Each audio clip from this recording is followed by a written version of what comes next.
Section E, essays, and this is your essay type number 3. Alright.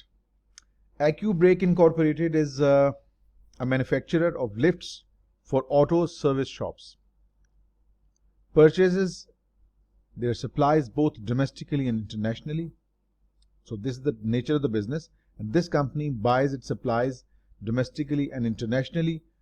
Robert Wong, the Chief Audit Executive, the head of Internal Audit Department, also called the Internal Audit Director, was preparing for year-end meeting with the Board of Directors and senior management. He had recently become aware of a conflict of interest between the purchasing manager of the company and the company's largest domestic supplier, where it appeared that the company had materially overpaid for some of its supplies. Okay. He planned to report this conflict to the board, the Chief Audit Executive, the head of Internal Audit Department, also called the Internal Audit Director. He found no issues in the review of the international suppliers, but he did identify an issue with the warehouse. He found that the finished inventory in the warehouse was not appropriately safeguarded. That's a cause of concern.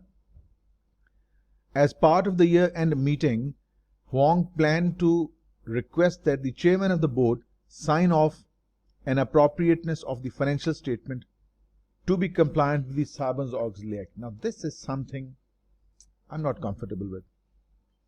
Chairman of the board is not the official who should sign the financial statements.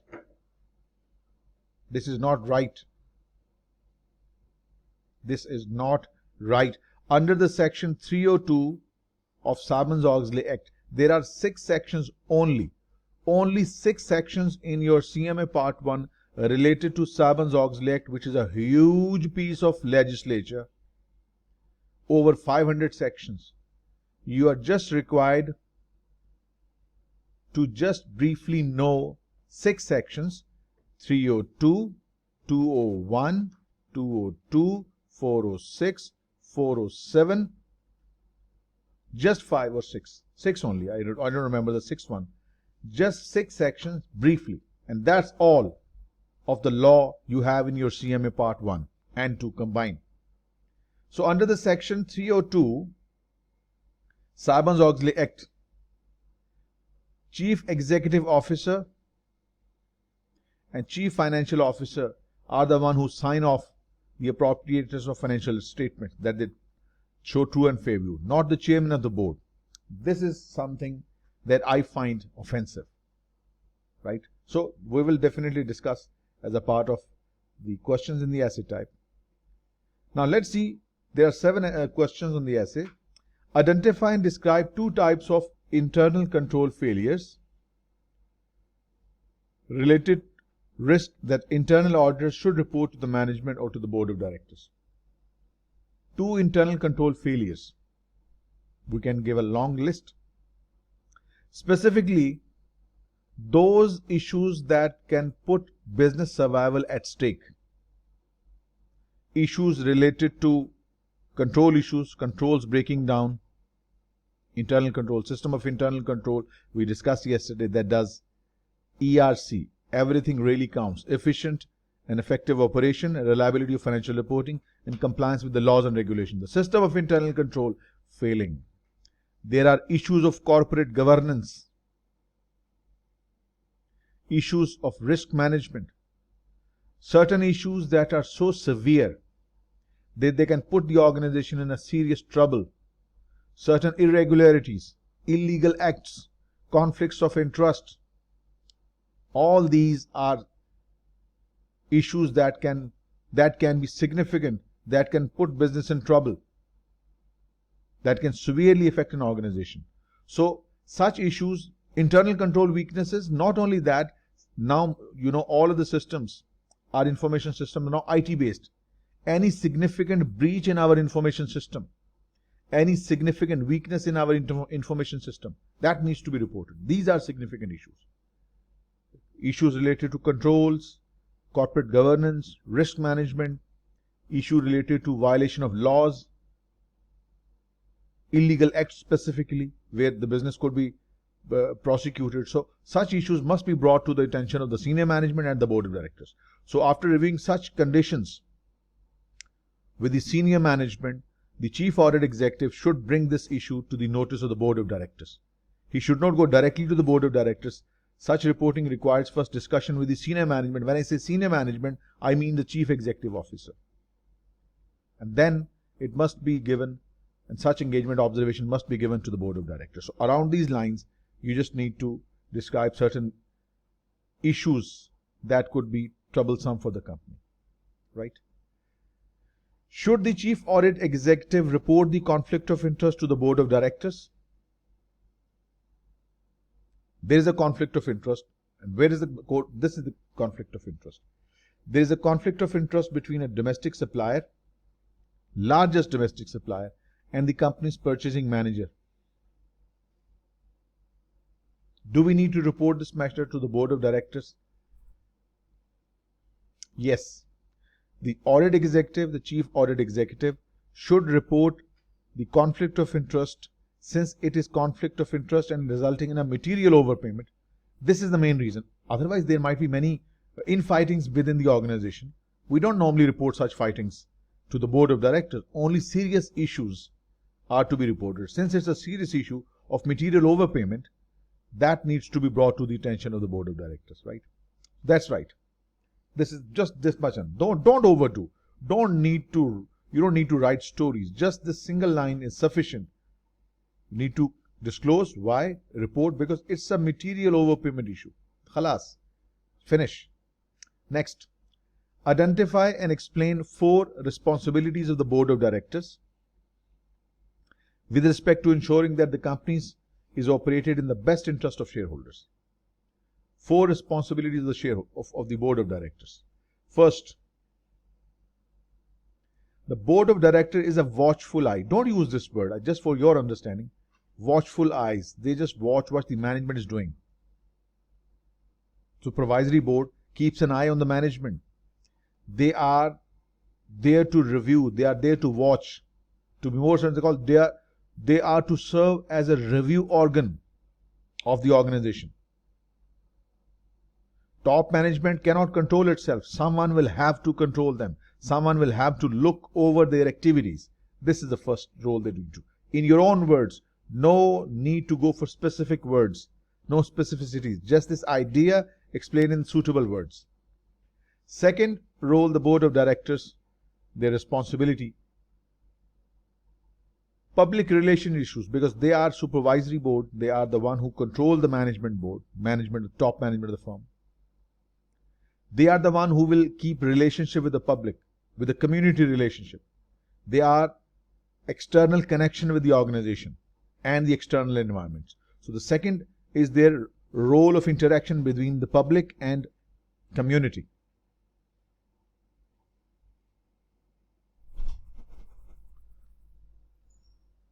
Third, more specifically, they are not the one who will develop policies, but they will get the policies developed, and they will see those policies and procedures implemented. Get the policies developed, policies and procedures developed, SOPs, policies and procedures developed, and get them implemented in the organization. So that written policies and procedures, they will limit the conflict of interest, because we just saw in our scenario, there is a conflict of interest. So in our scenario, if we go back to the SA scenario, there is a conflict of interest.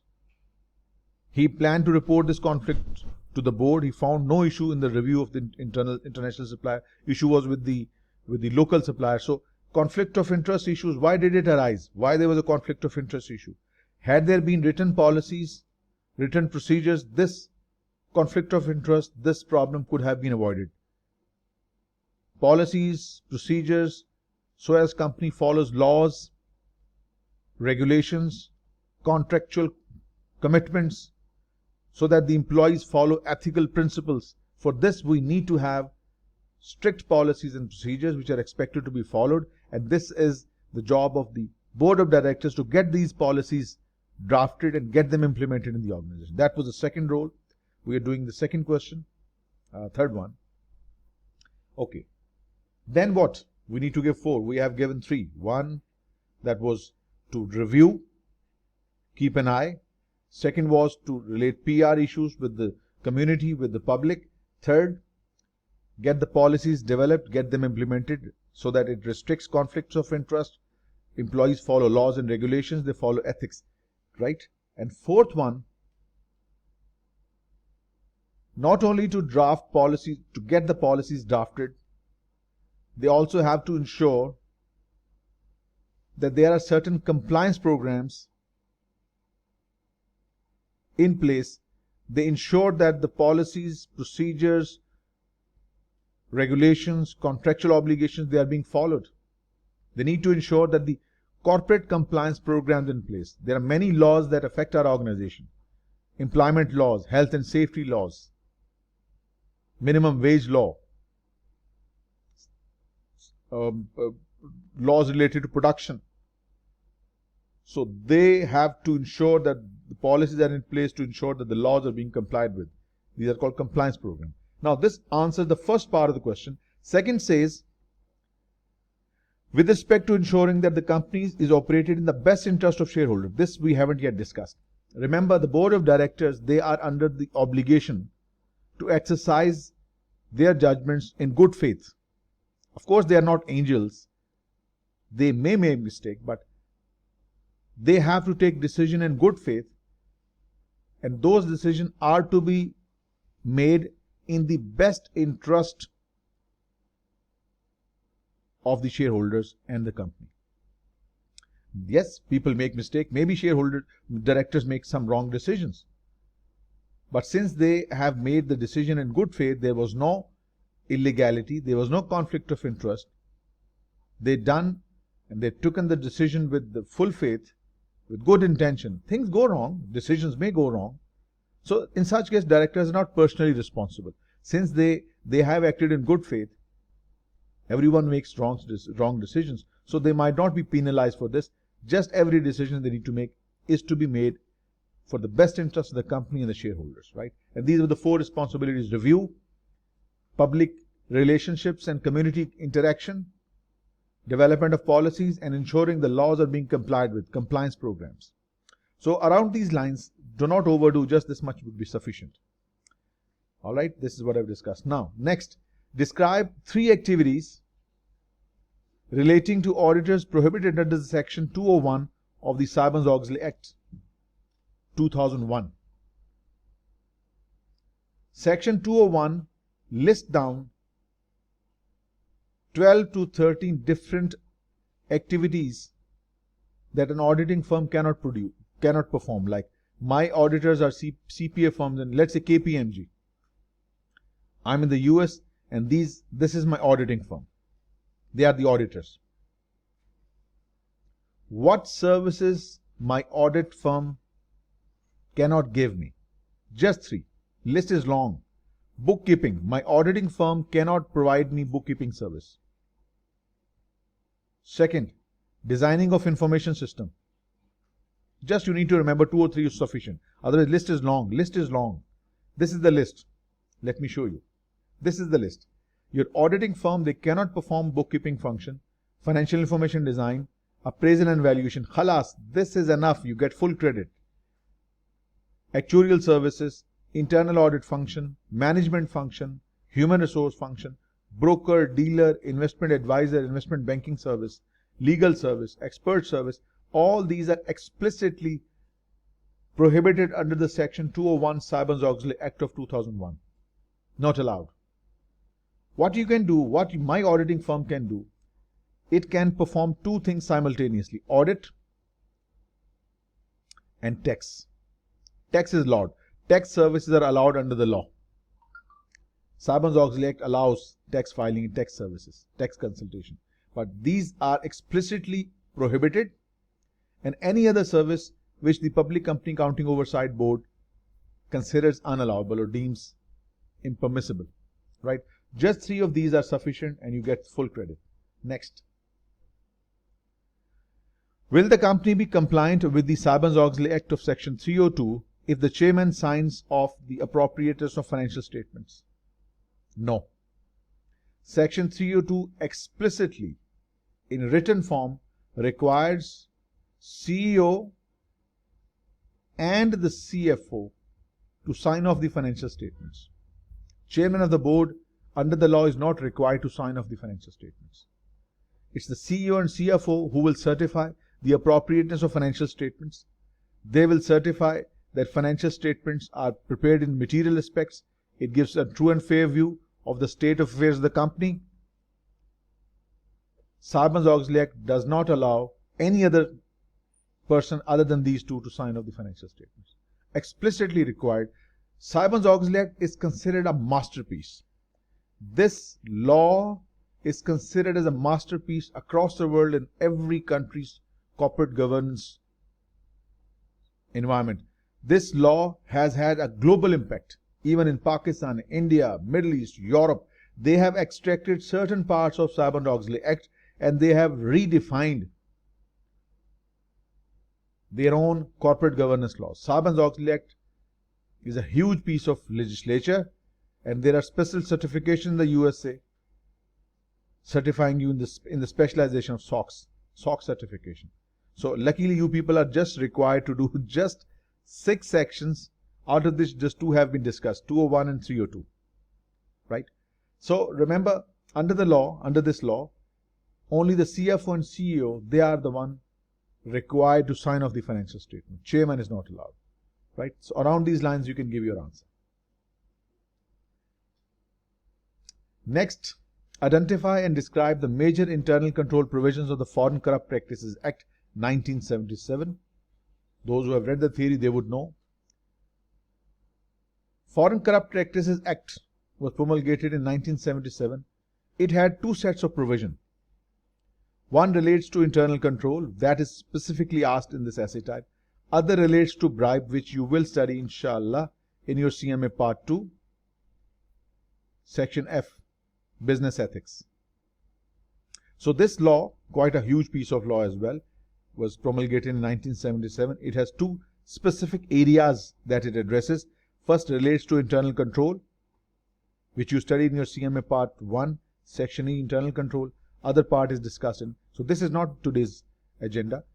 And the question explicitly says internal control. It means it's talking about the first section of Foreign Corrupt Practices Act, FCPA 1977. Under this law, listed companies, this law is applicable on listed companies. Internal control requirements, this part of the law is applicable only on listed companies. What this law says, the law requires that the companies should keep books and records and accounts in sufficient detail. Under this law, the companies were required to maintain a system of internal accounting control. The companies were required to maintain a system of control under this law. First time ever, law required the companies to keep a system of internal accounting control. At that time in 1977. Other than the corporate laws definitely required, but this is not a corporate law technically speaking. This was the law to prevent foreign corrupt payments. We'll discuss in detail in your part 2. So this law specifically requires that the listed companies must maintain a strong system of internal accounting control that should give us comfort in 3 dimensions. Number 1, transactions are executed in accordance with the management's general and specific authorization. Access to the asset is only allowed by the management authorization. And finally, what is there in the records and what is there physically, someone will have to reconcile it on regular basis and differences must be investigated. These are the 3 specific aspects of the law. A strong system of internal accounting control required that provide reasonable assurance regarding transactions and its execution, access to assets, and a regular reconciliation of your physical assets and the recorded assets and the differences to be investigated and identified what went wrong. These are exact terminology taken from your book. Nothing new. Same there is given in your CMA GLIME section E. Question number 7. Identify one change that the management of AccuBreak should implement to be compliant with the FCPA. Let us go back to the scenario and see what was there. This is your scenario. Here we go. He found no issues in the review of the international suppliers, but he did identify an issue with the warehouse. That's the issue that needs attention. Issue that needs to be reported. He found that the finished goods inventory in the warehouse was not properly safeguarded. That needs to be reported. That needs reporting. Question number 7. So identify one change that management of AccuBrake should implement to compliant with the FCPA. What was required specifically in FCPA? FCPA said that the recorded accountability for asset inventory is compared with the existing assets and reasonable intervals. So physical assets, inventory is an asset, must be compared with the recorded assets. Reconciled differences must be investigated. This is specifically required in FCPA internal accounting controls. So in order to follow the Foreign Corrupt Practices Act, we need to make a system where we compare the physical inventory with the recorded inventory. Chief Audit Executive found that the inventory was not properly safeguarded and that they need to add additional procedures to ensure that their assets are properly safeguarded. In addition, they should add some additional authorization or other procedures to prevent the overpayment and conflict of interest for the suppliers. That's related to the supplier issue, but this issue specifically addressed in FCPA, that the recorded asset must be compared with the actual assets and discrepancies must be investigated. That completes your essay type 3.